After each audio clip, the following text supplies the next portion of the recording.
franchir cette étape difficile.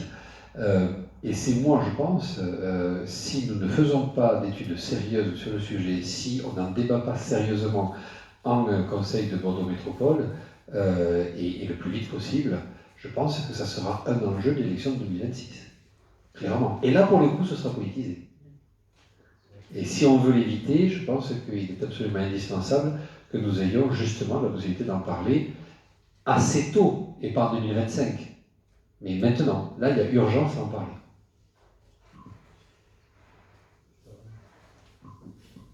J'ajouterais juste avec un petit peu de malice qu'on aurait pu éviter d'attendre 2026, on aurait pu le faire en 2020 également. Je suis d'accord. Bonsoir à toutes et bonsoir à tous. Bon, je m'excuse de mon retard, non pas que j'ai fait du bruit, mais j'ai pas tout entendu de ce que vous avez dit au départ. Donc je peux avoir oublié ou ne pas avoir pu entendre ce qui est intéressant de savoir à ce sujet. Personnellement, je suis plutôt en contradiction avec ce projet. Et il manque une sérieuse étude de mobilité et un plan de circulation. Et on l'a vu ce soir même, beaucoup ont apporté leurs problèmes et apporté même la solution qui va avec. Chacun a eu son petit problème et donc il manque effectivement bien des choses à ce projet pour le viabiliser. Ce qui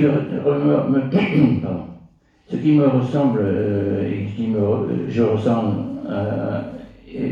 éperdument, c'est qu'on veut supprimer le véhicule du centre de Bordeaux. Et de petit à petit, c'est le cas. Les urbanistes disent on bouche les dents creuses. Donc on construit, et on apporte la population qui permet effectivement des embouteillages, des fourmilières. Donc, au niveau des élus, vous l'avez dit, je crois, M. Salaberry, au niveau des élus, oui, c'est de vous que je parlais. Non pas que je vous accuse, de là. Vous l'avez dit, les élus, ils sont pas forcément les meilleurs, peut-être, surtout que on vote pas pour eux. Mais ils sont faillibles, vous l'avez dit. Et vous, monsieur Rénal, c'est aussi de vous que je parle, les élus, contrairement à ce que vous avez dit, on ne fait pas la même lecture tous les deux de la Constitution, les élus sont des gérants.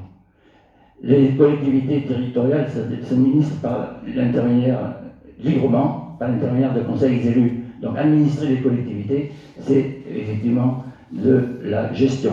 Et ce qui manque éperdument à chaque étape de la construction de tous les projets, d'ailleurs de celui-ci, donc faites attention quand même à ce projet, c'est les référendums. Que demande la population? Et on le voit notamment au niveau de la nation. La souveraineté nationale appartient au peuple, qui l'exerce par la voix de ses représentants, et la voix du référendum. Le BARF. Voilà. Et pour tout vous dire, je suis candidat aux élections législatives de la 9e circonscription, qui est en succession de M. Gilles Savary il y a quelque temps. Voilà. Que je salue au passage. Et qui me doit une réponse que j'attends toujours. La propriété industrielle.